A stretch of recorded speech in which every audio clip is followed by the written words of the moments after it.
이 출구 전략의 가능성이라든가 시기라든가 이런 부분에 대해서 이제 말씀을 해주시면서 주식 쪽 그리고 원유 선물 쪽으로 이제 돈이 좀 활발하게 몰리고 있다라고 말씀을 해주셨는데 언뜻 생각하기에는 어떻게 보면 이제 주식이라든가 이런 상품 쪽이라든가 이런 부분은 좀 위험 자산으로 볼 수 있지 않겠습니까? 그렇다고 하면은 출구 전략이 시행될 가능성이 있는 상태에서 위험 자산으로 돈이 몰린다. 이 어떻게 해석을 해야 될까요?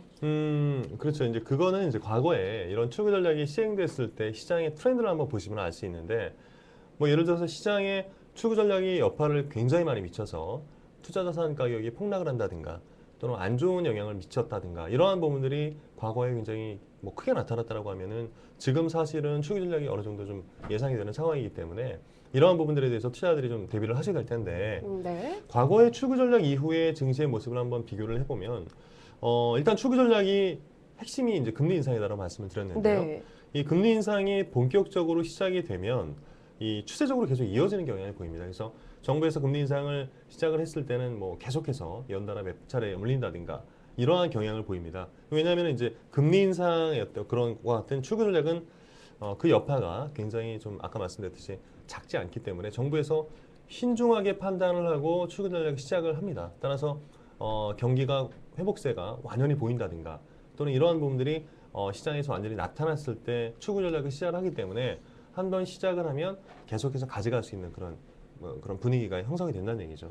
또한 경기 하락 이후에 이 경기 상승의 시그널 확인 이후에 제가 말씀드렸듯이 출구 전략이 진행이 될 텐데, 이렇게 시장이 되면은 전 세계적으로 이 동일한 양상을 보이는 게 또 일반적인 특징입니다. 그래서 뭐 한 나라가 미국이 금리를 올리게 된다라고 하면 뭐 다른 나라들도 우리나라도 마찬가지고 중국도 마찬가지고 금리를 같이 따라서 올리는 그러한 어떤 같은 방향으로 전개되는 양상을 보이거든요.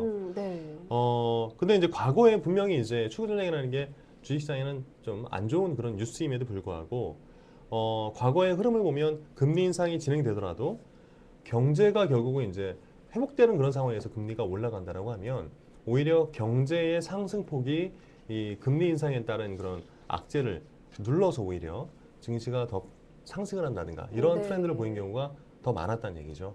그러니까 결국 이제 경제가 어느 정도 탄탄히 뒷받침돼줘야지 출구 전략을 시행을 할 수 있는데, 이 경제가 탄탄히 뒷받침돼준다는 그런 이슈로 인해서 출구 전략이라는 이슈가 묻혀버린 거죠.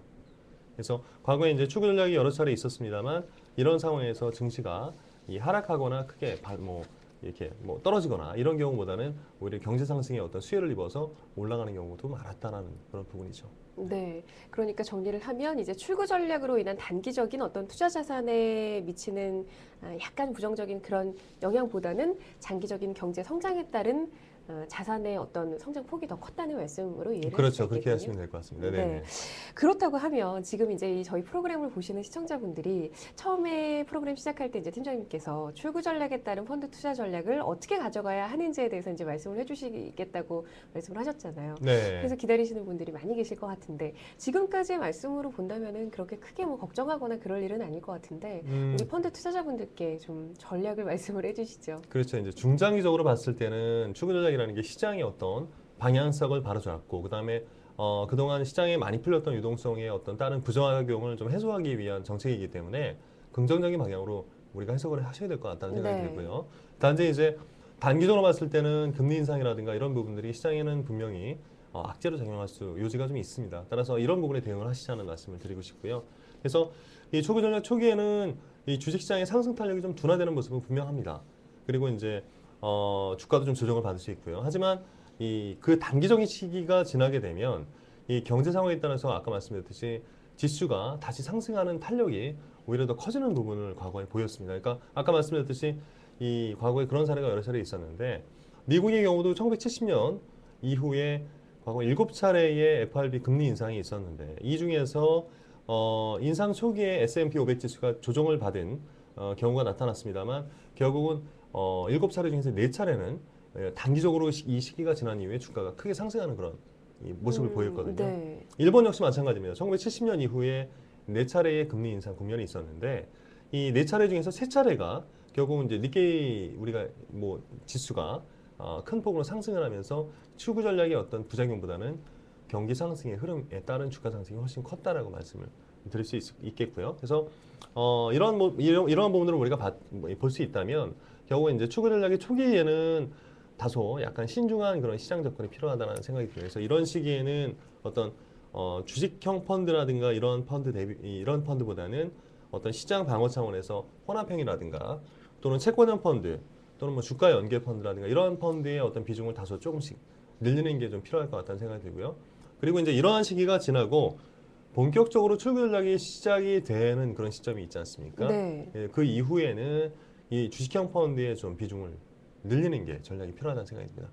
결국 이제 출구 전략을 처음에 한두 번 시행을 하는 단계에서는 아직까지 이 경기가 본격적으로 회복이 됐다는 시그널, 이 완전히 확인되지 않은 상황에서 출구 전략을 한 번씩 던져보는 거거든요, 정부에서. 그래서 그런 차원에서는 좀 신중한 조건으로 접근을 하시고, 그리고 나서 정부에서 이제 본격적인 어떤 출구 전략의 트렌드, 금리 인상의 트렌드를 보이는 시점에서는 이러한 어떤 보수적 시각보다는 경기 상승이 이제 본격화됐구나 하는 생각을 가지시고 주식형 펀드 비중을 좀 늘리는 게 필요하다는 말씀을 드릴 수 있겠습니다. 네.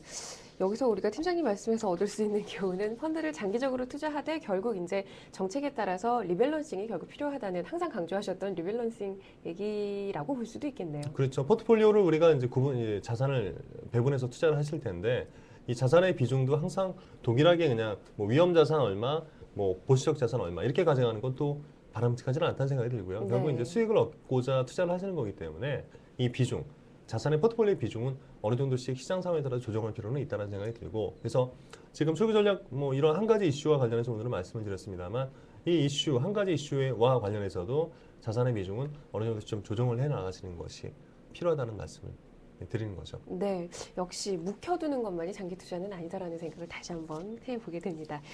자, 그렇다면 이 펀드 투자 전략에 대해서 조금 더 상세하게 한번 여쭤보면, 주식형 펀드 쪽으로 아무래도 이제 투자자분들이 많이 투자를 하고 계시고, 그리고 작년, 재작년 브릭스 펀드 쪽으로도 관심을 가지셨던 분들이 굉장히 많이 계신데, 좀 국가별로 약간의 팁을 주신다면 어떤 부분들이 있을까요? 네, 뭐 브릭스 펀드는 뭐 과거에도 굉장히 인기가 많았고 지금도 이제 가장 관심 많으신 네. 해외 펀드인데 이 역시 이제 지금 성장하는 모습을 봐도 이 브릭스 4개 국가가 전 세계적으로 가장 빠른 성장 그리고 경기 회복 속도를 보이고 있는 상황입니다. 따라서 이 네 나라에 대해서 우리가 이제 계속 주목을 좀 해봐야 되는 상황인데 이 브릭스 4개 국가 중에서 연초 이후에 가장 빠른 출구 전략을 펴고 있는 나라가 이제 인도입니다.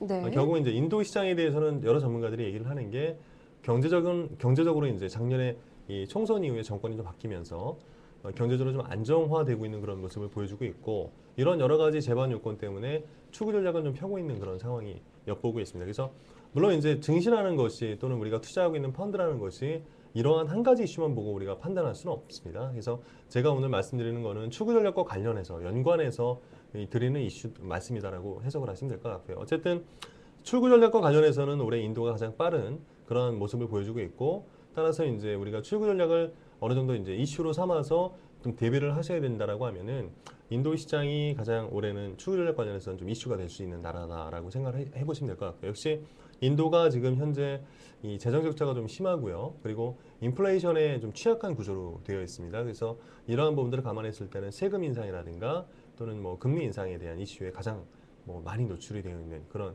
국가다라고 해석을 할 수 있겠고요. 이 중국 역시 지금 현재 올해 두 자릿수에 육박하는 경제 성장률을 보일 걸로 예상을 하고 있는 그렇게 빠른 경제 회복 속도를 보이고 있는 국가이기 때문에 이 추구 전략을 펼 수 있는 배경은 잘 갖춰져 있는 그런 국가다라고 해석을 할 수 있겠고요. 결국 이제 최근에 보시면은 뉴스에도 많이 나옵니다만 중국의 부동산 가격 급등 이러한 유동성 버블의 모습들이 조금씩 보이고 있거든요. 그래서 네. 이러한 부분들을 지금 시장에서 좀 해소를 하기 위해서 중국 정부에서는 뭐 금리 인상이 됐든 아니면 뭐 시장에서 유동성을 환수하는 그런 정책을 펴든 또는 신규 대출을 억제하는 정책도 지금 펴고 있는데요. 이러한 어떤 다양한 형태의 추구 전략이 어느 정도 좀 예상이 되고 있는 그런 국면이다라고 해석을 할 수 있겠고요. 따라서 인도와 중국이 지금 현재 상황에 놓고 봤을 때는 이 추구 전략의 어떤 시행 관련해서는 가장 좀 이슈가 노출이 좀 많이 되어 있는 나라다라고 말씀드릴 수 있겠고요. 브라질 같은 경우도 물론 이제 경기 회복 속도가 굉장히 빠릅니다. 단지 이제 중국이라든가 인도와 대비해서는 이 어떤 출구 전략 관련해서는 좀 다소 이슈에 좀 덜 노출되어 있다라고 말씀을 드릴 수 있겠고요. 러시아 같은 경우는 가장 이제 출구 전략과 좀 지금 현재 상황에서는 좀 떨어져 있다, 거리가 좀 떨어져 있다라고 말씀을 드릴 수 있는데 경기 부양을 위해서 최근에 러시아 정부가 오히려 기준금리를 인하하는 모습을 보였고요. 그리고 이제 경제의 안정성도 과거와는 좀 틀리게 조금씩 좋아지고 있는 모습을 보여주고 있기 때문에 이 출구 전략과 관련해서 판단을 해봤을 때는 상대적으로 다른 나라에 비해서 러시아가 가장 거리가 멀고 따라서 좀 안정적으로 우리가 좀 볼 수 있는 국가다라고 해석을 해볼 수 있는 그런 상황이고요. 마지막으로 네. 이제 한국 증시를 말씀을 드릴 수 있겠는데요. 이 한국이라는 나라, 우리나라 지금 현재 글로벌 주요국 국가 중에서 가장 빠른 경기 회복세를 보이고 있는 나라, 대표적인 나라로 지금 다들 인정을 하고 있는 그런 상황이기 때문에 출구 전략에 대해서 좀 예상을 하고 있는 전문가들도 일부 있습니다만 아직까지 앞서 말씀드렸듯이 우리나라 정부의 어떤 입장은 조기에 어떤 출구 전략을 펼치는 것보다는 경기를 아직까지는 좀 부양하는 정책을 가져가자라는 게 이 기본적인 방향인 것 같습니다. 따라서 아직 한국은행이 짧은 시간 내에 금리를 인상하는 그런 정책을 펴는 것보다는 이러한 금리 인상의 시기는 중반기 이후로 좀 넘어가지 않겠냐는 해석을 해볼 수 있습니다. 네. 지금 브릭스 쪽으로 이제 말씀을 해주셨는데 브릭스 펀드에 새롭게 관심을 갖고 계시는 분들도 아마 많이 계실 것 같거든요. 브릭스 펀드를 지금이라도 들어가야 되는지 말아야 되는지 고민하시는 분들도 꽤 계실 것 같은데 이 브릭스 국가들에 대해서 이제 출구 전략이 이렇게 막 거론되고 있는 시점에서 브릭스 펀드를 가는 게 좋을까요? 어떤 게 좋을까요? 앞서 말씀드렸듯이 이제 출구 전략이라는 것은 결국은 이제 이 앞으로 일어날 수 있는 과거에 많이 풀렸던 경기 부양책들이 있지 않습니까?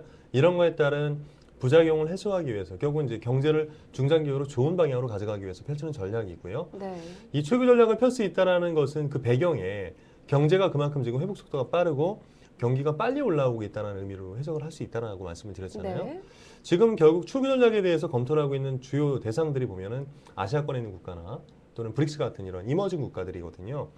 이 선진국이나 또는 미국 시장이나 이런 데는 출구 전략에 대해서 전혀 검토를 못하고 있는 게 그만큼 경기가 안 좋다는 얘기로 해석을 할 수 있겠고요. 네. 따라서 출구 전략이라는 한 가지 이슈만 보고 우리가 주식시장에 투자하는 건 절대 아니라고 말씀을 드렸고 펀드에도 마찬가지고요. 따라서 출구 전략이 시행된다는 얘기는 결국 지금 경기 회복 속도가 빠른 거고 이러한 의미로 해석을 해본다고 하면 당연히 브릭스 국가의 어떤 경기 회복 속도가 지금 굉장히 빠르구나라고 해석을 할 수 있겠고요. 이러한 부분에서 판단을 해본다고 하면 아까 말씀드렸듯이 이 출구 전략이 본격화되는 시기에는 주식형 펀드 또는 주식의 어떤 이 투자 비중을 좀 늘리는 것이 중장기적인 수익을 얻는 데는 굉장히 도움이 될 거다라는 생각을 해볼 수 있습니다. 네, 말씀하신 대로 시장에 투자하는 시장의 여러 가지 이슈 중에서 출구 전략은 이제 하나의 이슈일 뿐이고, 그리고 이제 경제 전반적으로 봤을 때 왜 출구 전략이 시행이 되고 어떤 배경에 있어서 이제 이런 부분이 시행이 된다는 점을 이제 분명하게 이해를 하시고 들어가시는 게 좋을 것 같고, 그리고 뭐 이제 투자를 하실 때 있어서 브릭스 펀드 쪽으로만 또 이렇게 모아서 투자를 하시면 안 되기 때문에 그런 네. 여러 가지 부분들을 좀 살펴보셔야 될 필요가 있을 것 같습니다. 네, 지금까지 이제 출구 전략과 관련된 펀드 투자 전략 살펴주셨는데요. 오래 기다리셨죠? 슬기로운 펀드 생활의 쪽지 시험 시간이 되겠습니다. 특히나 지난 시간에는 저희가 특집으로 마련을 해드리느라고 이제 쪽지 시험 시간이 없었는데요. 오늘 또 기다리시는 분들 많이 계실 텐데 빨리 진행을 해보도록 하겠습니다. 먼저 2주 전이죠. 지난 시간에 퀴즈와 정답 발표를 해주셔야죠. 네, 지난주 이제 2주 만이죠? 네, 지난주에 많이 말씀드렸던 기다리셨을 게 겁니다. 네,